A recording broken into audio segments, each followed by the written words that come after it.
Hi, I'm Paris, and welcome back to my podcast.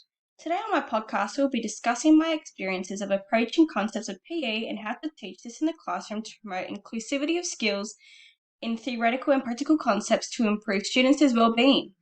The New South Wales PDHPE K-2 syllabus supports personal development that brings out students' individual goals and capabilities, therefore making the individual be more aware of their feelings by making activity purposeful and meaningful, stating Wellseth in colleagues in 2018. Therefore, for the teacher to enhance these individual goals, aligning teaching with the New South Wales syllabus outcomes and the rationales of PE should address health and physical activity concepts of importance to students and highlights the influences that contextual factors have on personal values and attitudes to help teachers to follow PE objectives when teaching lessons by allowing students to become successful learners, confident and creative, and take knowledge into their active world, acknowledges NASA in 2018. An innovative way to engage students in physical education is through the game sense approach. According to Light and Curry in 2021 and Peel and colleagues in 2023, the game sense approach is an inquiry-based, student-centered approach.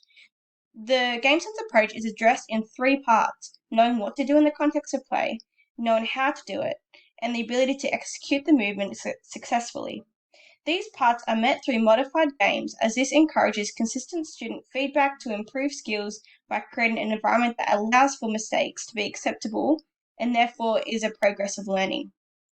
This aligns with Bruner's idea of social constructivism to be evident when using the game sense approach by allowing students to have the ability to socially interact, therefore improving their learning and engaging with their environment, further suggested by Light and his colleagues in 2014.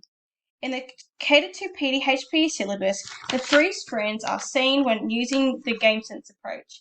The strand of focusing on health, well-being, and relationships concentrates on students gaining the knowledge, understanding, and skills necessary for forming respectful relationships, increasing personal strength, and exploring personal identity. By modifying games, skills are suited to the needs and ability of the student and their individual outcomes, says Light and his colleagues in 2014. This also meets strand number 2 of developing movement skills and performance by creating an environment for students to be active participants through improving skills safely. Lastly, the game sense approach helps develop a healthy, safe, and active lifestyle by empowering social and physical well-being. Modifications through the game sense approach allow students to gain confidence through individualized modifications for all students to feel confident in their learning, allowing self-identity to be acknowledged, therefore improving their decision-making skills. Thus, the game sense approach utilizes the K-2 syllabus strands to take into account the well-being of students socially, physically, and mentally by accommodating individual needs and students. Therefore, students are motivated to learn new skills and therefore are able to take their knowledge to the outside world.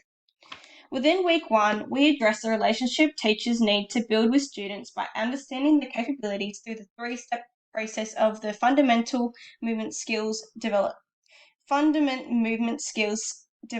and the importance the 5 propositions from the syllabus has within the classroom. The FMS protocol when teaching is the building block for movement. According to Miller and colleagues in 2015, the FMS acts as the foundation for the physically active lifestyle. With continuous practice, the transitions to FMS stages improve students' cognitive and decision-making skills. FMS skill-based approach is a useful tool in HPE as it involves 3 stages of movement. The initial stage relates to a lack of accuracy and control, further leads to the formative stage that represents a period of transition in performing movement skill, therefore showing purposeful movement, and lastly, the mature stage showing consistent performance and controlled coordinated movement. Additionally to this, the 5 positions of the PDHPE K-2 syllabus are used to guide learning. PDHPE has significant contributions to make in terms of both social and health outcomes. This enables students to actively advocate for their own well-being in the community. The strength-based approach acknowledges our health, safety, and physical activity, allowing students to use their abilities to acquire knowledge. Movement, physical exercise, physical literacy, and physical education are the main topics of PDHPE. Students can develop their social and personal skills through movement. Students participate and learn through movement. Therefore, in order to become independent, students need to develop their health literacy by engaging with their personal health and well-being. therefore influencing their behaviours in their environment. With a critical inquiry approach, students are encouraged to challenge and query PDHPE-related material in tutorial-based learning as well as practical learning. This enables pupils to be able to critically evaluate health information gleaned from various sources. In week 2, we further analysed the importance of the New South Wales syllabus and its alignment with the delivery of concept to allow students to better understand the concept of movement, physical education, and understanding of well-being. General capabilities to encompass the knowledge, skill, attitude, and behaviours that will assist students to live and work successfully. They deepen students' engagement with PDHPE content, says Nessa in 2018. The general capabilities cover content that influences students' decision-making skills on how the environment may influence academic and physical skill. These points include critical and creative thinking, literacy, numeracy, ethical understanding, digital literacy, intercultural understanding, and personal and social capacity. However, in this podcast, I will be focusing on the numeracy general capability. Understanding and using mathematical concepts and ability in a variety of situations are referred to as numeracy. Mathematical applications throughout the curriculum enhance the study of the other subject areas and aid in the development of numeracy. According to ACARA in 2018, the numeracy general capability aligns with the ACARA's content descriptor to incorporate elements of space, time, objects, and people in performing simple movement sequences for stage 1. An example of this would be by participating in activities of different intensity and comparing the body's reaction, such as the distance a student ran, taking into accountability age and size, the breaths per minute of the student, or the distance the student had ran. This allows students to gather and make sense of data connected to PDHPE KLAs of exploring nutrition, fitness, outdoor navigation, estimating, and measurement, therefore allowing students to draw on conclusions, make predictions, and guide their own health-related behaviours will build numeracy skills as well as PDHPE content amongst the activity. Transitioning from the tutorial, our weeks of practicals express the importance of game modifications. Game modifications align with the game sense approach by setting goals for students by improving and challenging their sporting abilities. Source Wayback Machine 2018 shared the idea to encourage students by focusing on the game rather than on the skills and the technique. Students are encouraged to become more tactically aware, therefore improving motivation when shown new skills. In week 4, AFL instructors Adam and Michael addressed their holistic approach of how to incorporate the development of skill in AFL through a concept they notified as the Change It method. The Change It method, coupled with the game sense approach, allows students to utilize their developing skills and incorporate different ways to adapt to movement through coaching, how to score or win, area, numbers, games, rules, equipment, inclusion, and time. For example, we were demonstrated with relatable vocabulary of the zombie mark, to catch the ball with our arms out of our chest with flat palms to catch the ball from our partner. By making connections, I was able to understand the skills as I was able to recognize and explore connections to my prior knowledge. We used area as a change method by stepping out once our partner had successfully caught the ball. Additionally, students participated in this activity with differentiating balls of size. This allowed us to reflect whether one ball would be easier to throw than another. Further to this, we participated in games that allowed skills to build on our foot movement, such as pivoting.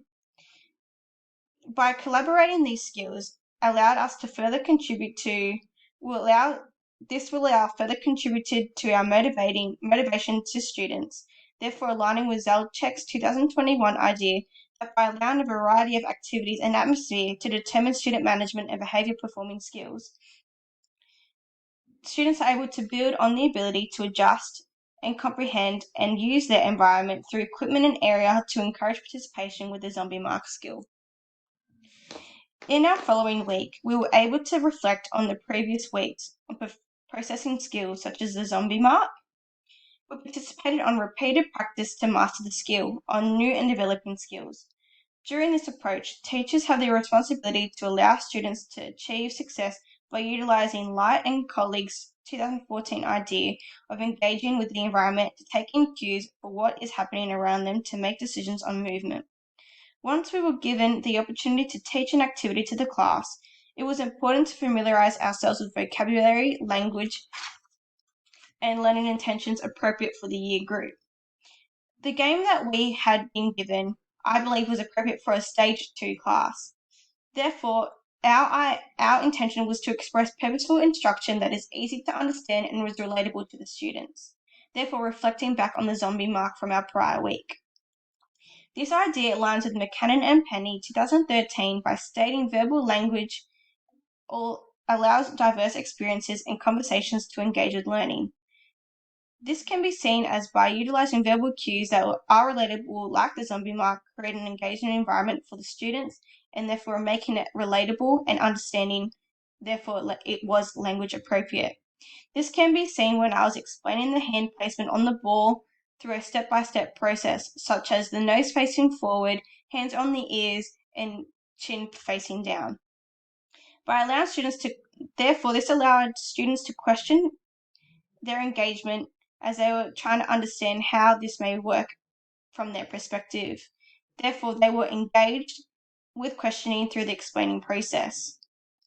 In correlation to the change it method, once students were able to practice skills through the game sense approach, the change it method was able to be utilized. A way this can be utilized is by observing students' abilities. This allows teachers to become the facilitators of learning rather than directing ways of changing the game, such as by adding pressure with a timer or changing equipment. This will increase student motivation due to the sense of self-direction and achievement of meeting individual goals in the classroom, stated by Michael during our engagement of progressive activities. Concluding this podcast, I would like to highlight my overall experience of participating in PDHP this semester. My understanding of valuing how the strands give students opportunities to develop practical application and how connecting content across strands will enhance the development of knowledge, understanding, and skills across a range of PDHPE concepts to create a socially accepting environment for students to gain and will improve by collaborating in practical and tutorial-based learning. As a pre-service teacher, I can learn about the game sense approaches and its effectiveness within a classroom environment. However, I have also learned that this can be seen as a positive concept working individually as students are able to develop well-being for their environment as well as caring for themselves. This approach allows for adaptive learning. Alongside the change it approach, allows for communicating to students about improving capabilities, therefore will encourage student decision making on whether skills need to be modified and to advocate for their strengths and goals therefore mentioned by Hopper in 2011. Through the practical component of the unit, I was able to use my teaching abilities to establish a fun and creative environment that encouraged students to modify games to meet their student abilities. This demonstrated to me that children learn by movement and about movement, and it's the teacher's responsibility to apply and adjust their skills across theoretical and practical lessons. As a result, my learning experiences in PDHPE have helped me to understand how to effectively create relationships with students that will improve their collaboration and enable them to actively advocate for the health, safety, and well-being of themselves and the community. I believe it is important to utilize PDHPE strands of promoting health, movement, and relationships that influence student behavior in the outside world. By utilizing the tutorial and practical-based learning that I have learned within the past 6 weeks, I have been able to implement concepts that align with the PDHPE learning objectives that will increase student motivation of having the opportunity to share their values, opinions, and interaction with game modifications, student decision-making skills, and therefore will continue to develop for their future. Therefore, as a pre-service teacher, by engaging with the New South Wales catered to PDHP syllabus, I'm able to implement social strategies in games such as the strength-based approach and critical inquiry approach that allowed opportunities to encourage student well-being.